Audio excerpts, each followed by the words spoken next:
Hi, I'm Shalina Tobin, aka Posh Nosh Gal. Today I'm with the first Indian chef to ever receive a Michelin star. He's the owner of multiple restaurants across the UK, including the fabulous Kanishka, which opened around this time last year in London. Yep, Warm welcome, Atul Kochhar. How are thank you you. today? I'm good, just surviving. Just surviving. Yeah, we all understand the massive impact of COVID-19 on the hospitality industry. So how are you keeping your spirits up at this difficult time? Uh, you know, I'm naturally a positive person. I don't let negativity get me, to be honest. So I've kept my spirits high, and being with the family and cooking for them day in day out Yeah. is actually keeping me going and putting smile on my face. Oh, And it's fabulous. been a long time that I haven't had chance to spend time with them until unless we were away on holiday. But staying home and catching up on each other has never happened before. So I'm actually just whatever is happening, it's okay. I'm grateful that I have this time with my family. Excellent. So walk me through a typical day in the life of Atul Kochhar during lockdown. That's very easy. I'll sum up in 2 words. Okay. Cooking? Two sentences. Two sentences. Okay. Well, I'm an early riser, so I do wake up at 6 o'clock in the morning. Starts with yoga, and then I've always been official breakfast cook in my house. So kids are taking it easy because their schools are closed. There's no online school, at least for this week, and then Yeah, they go back next week, yeah, or at least get online again. yeah. So I make a cup of tea for myself, and then wake Mrs. K up and uh, get her tea as well. So these days, the luxury is that we can sit in the bed and have a cup of tea and Oh, catch up lovely. movies. And then slowly kids get up, and then we all get ready, and I'll make the breakfast generally. And then while on the breakfast table, we decide that what we're having for lunch and dinner. I often have it in my mind that what I'll be cooking, Hmm. and I'll get them to help me with peeling and scraping because I want them to be involved. uh, Brilliant. And do they enjoy it? they love it. They absolutely love it. They're both actually good cooks. My Excellent. son is 14 and my daughter is 16. They're Mhm. keen cooks. They get involved and they do lots of things. One thing I told them right in the beginning is cleaning is not daddy's job. You'll do it. I'll do main cooking, you do cleaning. So that's a pact signed. It's You've got the already best done. part. Cleaning is a chore. So they both brother and sister, they get together. They do the cleaning, which is good. So, and the house remains clean, which is amazing because at that age, cleaning is the last thing on your mind. And Yeah. growing up as a teenager, I remember how messy I was and how strongly my sisters used to be on my case. Yeah. To see my son behave especially when his sister is bossing him around, it's really good. So he's being trained well. So something positive is coming out of it. And what about like box sets and films? Are you guys binging on the sofa?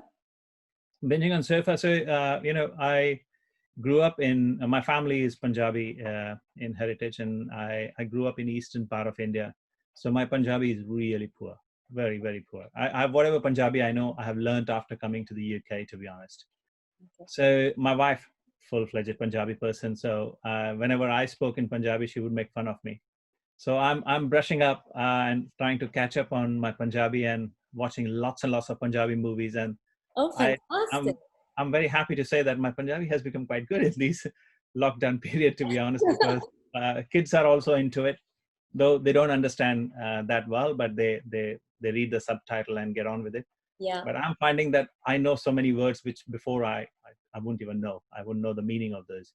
Yeah. But now I've started having kind of decent conversations with my wife in Punjabi, which is good. Oh, brilliant. My husband knows all the swear words. So That's the most I don't important have element. much Punjabi conversation with him. I wanted to share with you, speaking of watching things, have you seen The Lunchbox? Lunchbox, Yeah. the movie. Yeah. I started watching it, but I haven't finished it yet. So did you enjoy Okay. it? I loved it, actually. I love the concept of the tiffin box. And for those of you Yes. who don't know what tiffin box is, it's basically stacked boxes, and lunch gets delivered in them. And it's such a cute little package, isn't it?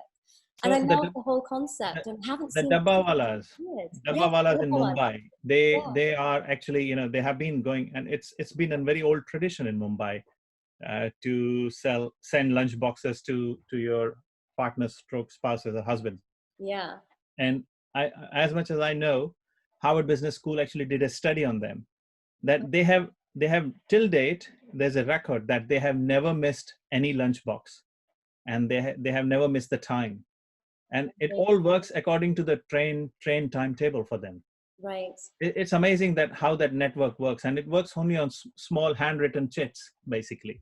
Yeah, So I know. I was shocked. it's something to learn. Yeah, I mean, well, you never know. If you ever do a takeaway, you could always have the concept of the tiffin box. It's Well, fabulous. I'll go back. I'll go back to Mumbai and learn the skill how to be a dabbawala first. Yeah, and then you could have a dabba here as well. So You are never you know, enjoying? world might come to that. Look, you Yeah, have social distancing is something which has actually taught all of us that work can still go on. yeah, yeah, You don't have to be absolutely. physically be there Yeah, to be yeah, able to carry on the work, which is amazing. I think it'll not prove that successful in my industry. I would have to be there, yeah. but in most of the traditional work methods, workplaces, I think working from home is going to be the new thing. That's what I feel at the moment. Yeah, well, I've been watching your Instagram videos and your cooking techniques. So you're obviously getting into teaching us how to cook as well as feeding us fabulous Well, food. I just thought, I'm cooking what I'm cooking. I'm cooking for family, and my wife said, why don't you populate your Instagram videos with this? And Excellent idea. I said, okay, I'll try. And what I didn't know that making a video is actually easy, but sitting down and then editing is a big job. Okay, I'm So gonna try that that one. that consumes a lot of it. So, but I have learned editing. So I've learned a new skill. I've learned not. I'm not an expert, but I know how you pull all the digital files together and make a strip out of it. So which I didn't know before. And so, what are the three staple ingredients that you have in every single recipe? Oh God. Okay, it has to be spices, I would say. Yeah, Uh, and I'm presuming it's a savory. So you will see me often using, and somebody actually commented on that. So put a smile on my face. They said we are enjoying his love for coriander, which is there. Yes, no yeah. doubt about it. I put my hand up and say yes, I love coriander as a spice. So Mm-hmm, coriander powder is one thing which I'm quite big at. mm-hmm. Turmeric powder is another one which is my favorite, Yeah. and black pepper. So these are the three spices I absolutely love. Right, perfect. And other than Indian food, what's your favorite cuisine and has it inspired your cooking style? So being a foodie, being a chef, I think I have love and respect for every cuisine that exists out there. Mm-hmm. And from time to time, I dabble in different cuisines. So Chinese has always been close to my heart because growing up in India, other than Indian food, you ate Chinese food quite a lot. Mm-hmm. But while training as a chef, I picked up a massive liking for Italian food. And quite recently, I'm more into Peruvian food now because it's something very novel, very new. You Yeah, have flavor of China, you have flavor of Japan, you have flavor of South America, yeah, and you have their own original Peruvian cuisine as well into it. yeah, So I think it's the melange of so many cultures in one little country yeah. intrigues me, and I enjoy that food a lot. And you bring the essence into your own cooking as well? I guess it comes naturally. You have eaten something somewhere, and it was a pleasant memory. So you think, yeah, it's actually good. How Yeah, can I use it in my own way? yeah. And then you go on a journey of creating something new with that. And which region of India do you feel has contributed the most to Indian food? Look, I don't want to start a civil war in India by commenting on. Okay, very Uh, diplomatic. I guess every region has its own speciality, and everybody has brought something to the table to make India such a special cuisine. Indian cuisine such a special cuisine. Mm-hmm. But I think those who have actually exerted their presence quite a lot before anybody else could get up on the table Punjabis were the ones who actually took tandoori chicken out of India and said, we are Indians and this is what we do. Mm-hmm. But then I'm not going to ignore what South India as a whole has brought to the table. Mm-hmm. Gujarati cuisine has been a massive influence. Yeah. Bengali cuisine is quite great. Kashmiri cuisine is beautiful. So for me, I think everybody have every cuisine has its own beauty. Mm-hmm. It depends what mood you are in. That's the speciality of Indian food, that we have something for everyone. And how have you adapted these amazing flavors to the British palates? Because you're quite a modern cook. For long I kind of kept looking for a medium, that how would I bridge the flavors and how would I make things work. And then I had a visit from my dad when I was still working at Tamarind, and he kind of looked at my food and he said, you are an Indian chef. Agreed, but you don't have to cook with Indian ingredients all your life, because if you have changed your geographical position where you live, you got to respect Mother Nature and use the ingredients locally. Mm-hmm. And that kind of opened something new in me, and I picked up more and more influences from the UK, a little bit European as well, and I started experimenting with the local produce.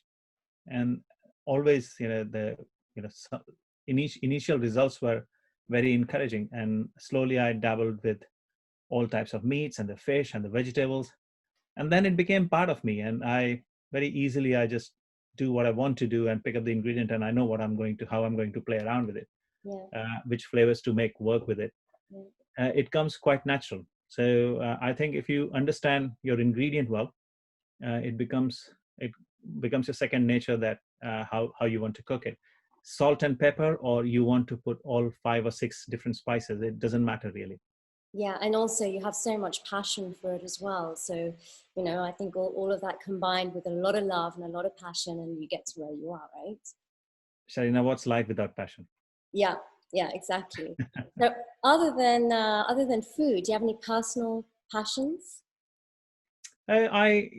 It's quite late in my life, I would say, that I have picked up love for gardening.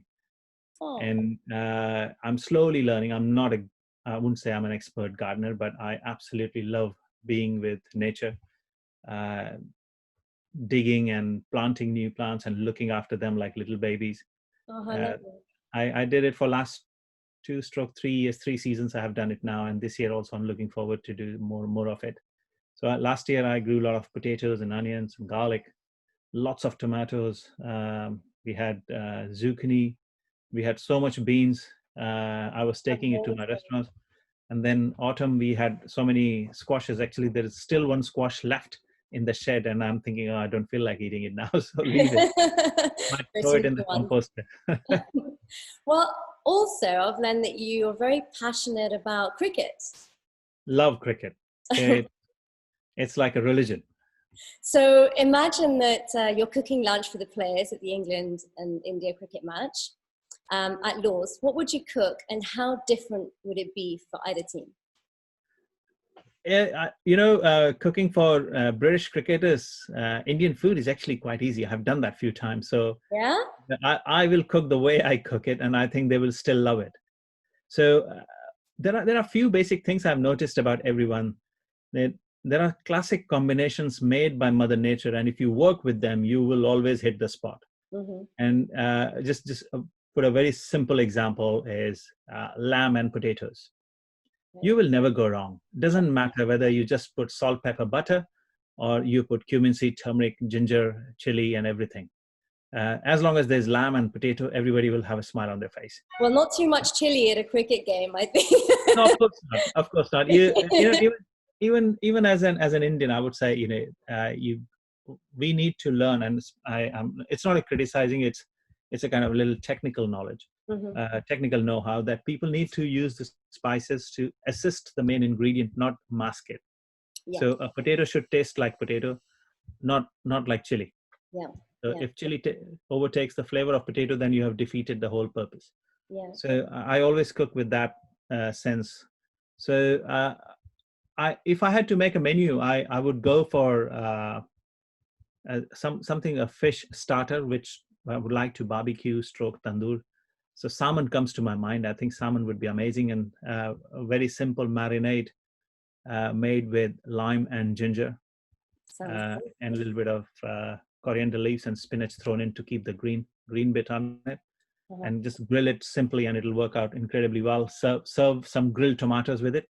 Uh-huh. A little bit of dressing, homemade dressing. You can use olive oil in that one, not a problem. Mm-hmm. And for main course, I will do rack of lamb, spice rubbed, grilled on barbecue, finished in the oven. I would make a Rogan Josh sauce, but very mild one, more floral, with the notes of rose petals. And I'll serve roasted potatoes, uh, ginger or turmeric roasted potatoes. That'll work incredibly well. Uh, You've got Broccoli. my mouth Uh, watering now. I want to be there. Can you let me know when broccoli. it's happening? I'm coming. Definitely. And in dessert, I will go to good old British pudding, which works for Indians as well. And it'll be cold rice pudding with berry comfort. And it'll work So well. delicious. So as you've already done it before, you've obviously met the players, right? You've met players. Some of them. I can't say that all of them, but some of them I have. And who's your most favorite player of all time?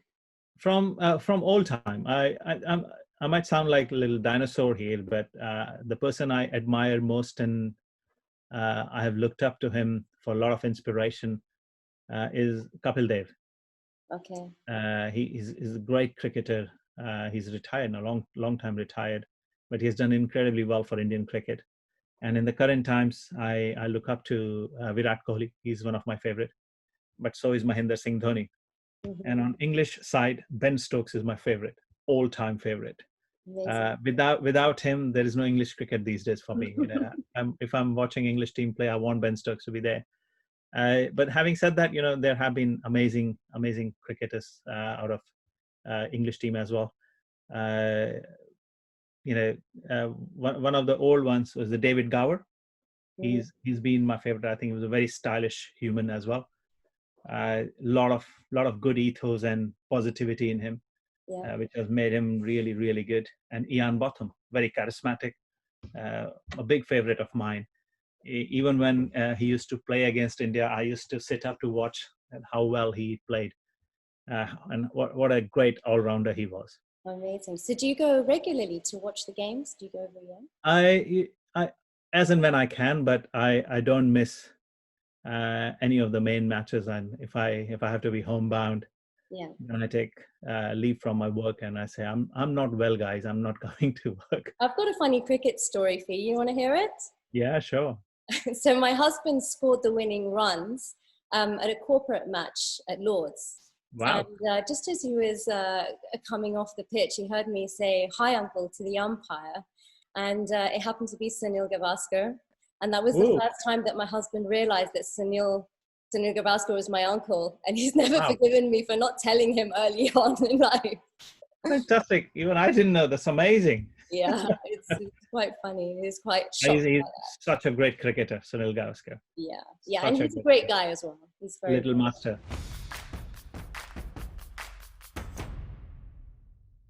So you do a lot of charity work and you devote your time into helping others. What charities are you currently working with? So one charity which I've worked for a very long time with, ever since my children are born, was Great Ormond Street Hospital. Yeah. I came to know about their work when my daughter was born. She was born critically ill, and she's with me today because of Great Ormond Street Hospital. So immediately I just got attached to it and promised that whatever in my lifetime I could do for them, I'll do it. Mm-hmm. So that's one charity which is close to my heart. Princess Trust is another one which I work with very closely. Yeah. And recently through Kanishka, I've started working because one of my business partners is actually a patron of that charity. It's called Ray of Sunshine. Okay. And that's for it's a children charity. Yeah. And they try to fulfill the wish of terminally ill children. Okay. So I do the food part. So if a celeb is coaxed to come and spend time with a child, so I do the soft work and I happily provide my services to make sure that the food is good and the service is good, the ambience is good, and in return we raise money for for that charity, which That's helps, I and would say, I so many heard children. I wouldn't know how many, but many children. so you also went to Antarctica twice with Great Yes. Ormond Street, right? How did you find Antarctica? Oh, it was amazing. To be able to set your feet on the last continent is an amazing feeling. Cold. Cold is an understatement. That doesn't get it, to be honest. But I was told that you are here in summer, and in summer, in the daytime, the temperature was -12, and it'll drop to -27 in the night. Yeah. But what I hear in winter, it's -50, Yeah. and that's unbearable in my opinion. Yeah. But it was beautiful. It was so nice to see the real wildlife Yeah. so close to you, but not bothered. You were visiting. They are not bothered. They didn't care who you were. Yeah. So whether it was seals or uh, there were whales, different types of whales. I've never seen so many whales in my life. Wow. Penguins were everywhere, and different breeds of penguins. I never knew. I just knew they were penguins. That's all. But Okay. there I realized that there are kind of 200 plus varieties of penguins, if I'm not wrong. And it's quite a skill for people to kind of identify Yeah. which penguin is which one. And I didn't know there was a big deal about the king emperor. And they have different times of hibernation and going to the sea and then raising their chicks. So we came across emperor penguins just by chance. I think they were left out from their group, so they were on the shore, and the captain just stopped the boat, stopped the ship, anchored there, and we were there for hours just observing them. Wow. Very unique, very beautiful. Well, you're very lucky that you saw them because my husband actually he walked to the South Pole for Wow. children with brain tumors and not a single animal in sight. You just Really? absolutely nothing. But he came back with the most beautiful images. It's the most purest of nature, and it was just stunning, stunning views. Yeah, Wow, beautiful. really amazing. But he says he'll never go back. There's a crossing. Every night. There's a sea crossing which you have to take. I can't remember the name of it. It's between Argentina and Antarctica, Mm-hmm. and it's because the shape of the Earth, it kind of, that fold comes in, Yeah. and the water is very shallow there. So the shallower the water, the more turbulence you're going to get, and that a day and a half is really tough. Right. Really tough. So because I had sailed a lot with piano cruises before, so I always thought I have great sea legs and I'll be okay. Mm. I nobody had told me how rough that would be. And nothing prepares you for that. Nothing prepares you for that, to be honest. But it is what it is, and I've never taken medication for that. But that time, both the times, I took medication. One day I was very sick. Yeah. Next day I took the medication. Yeah. They either give you a shot or they give you a small sticker, which you stick it on the back of your ear. Mm-hmm. And I think it controls your nervous system, or fools you basically. Mm-hmm. So you hallucinate a bit. But I saw that time through, and I was glad that I did. Were you still able to cook properly? Yeah, I was. I was. So I think what people tell me, I was cooking a storm. Oh, okay. All right. Well, then that's you fulfilled then. That's what you were there for. You did it. Yeah, absolutely. So we were eagerly waiting the opening of your new restaurant, Mathura. So can you tell us a little about it and how it compares with Kanishka? So Mathura will be open next year now, unfortunately, because of all this delay and everything. The whole building works got shelved. Even landlord was having trouble with his side of builders. Okay. So we took a call saying, okay, it is what it is. Okay. Let's do it properly and let's do it nicely. Now, what we know now is I think early next year sometime we'll get the handover of the building, because building is hugely delayed. Right. And I think we'll come sometime in mid next year, so around summer next year. It was a fantastic venue. I mean, old fire station, must have so much history. It's beautiful, really lovely building, good site. Yeah. In a lot of ways quite industrial, but it has its own beauty.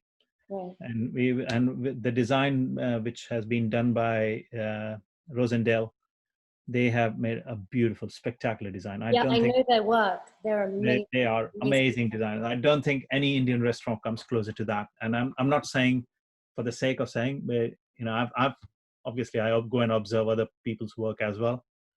Kanishka is beautiful, but I think Kanishka would This look is really it's another league. It's another totally. league of its own. Yeah. Absolutely, absolutely.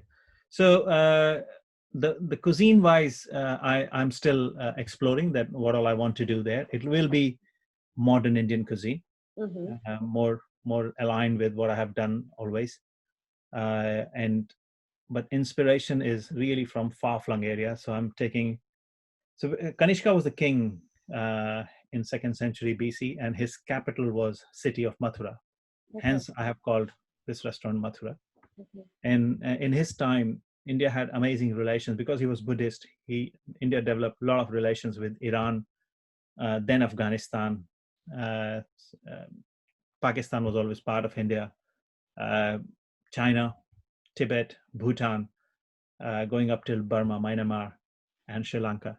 So I thought, okay, we will keep core food to be Indian, Mm-hmm. and we will touch upon these flavors from different parts of the world and create the menu with that. So working on it at the moment. So hopefully we'll get there soon. Can't wait. I'm really looking forward to the opening of that. Thank So finally, when we are back to a normal world, what will your aspirations look like? Is it more restaurants or more Michelin stars? What's the driving power behind you? I think once we get back, I think because it'll be new world order, to be honest. So I think finding our feet would be the first thing, to be honest, on my mind.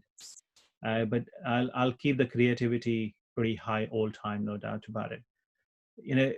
Getting people through the door in the normal times was tough. It's going to be even tougher now, to be honest. So we got to be so much more better in terms of our offering, in terms of service, in terms of food, in terms of creativity, the ambience, everything.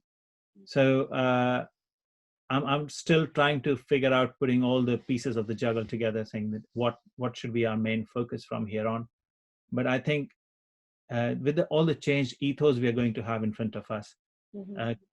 keeping the core and the basic of good hospitality would always win the race. And I think that's what I'll be focusing on. Perfect. Well, we look forward to seeing what's coming. Thank you. Yeah, we look forward to seeing you in motion again. We're Thanks, Shalina. really Thanks a missing lot. our hospitality industry and missing all the great food out there. Thank you. And well, thank you for joining us. And guys, Pleasure. if you Pleasure. want more information or you want to keep up to date with Atul, with what Atul's doing, you can follow him on Instagram. He's Chef Atul Kochhar, and I'm at Posh Nosh Gal.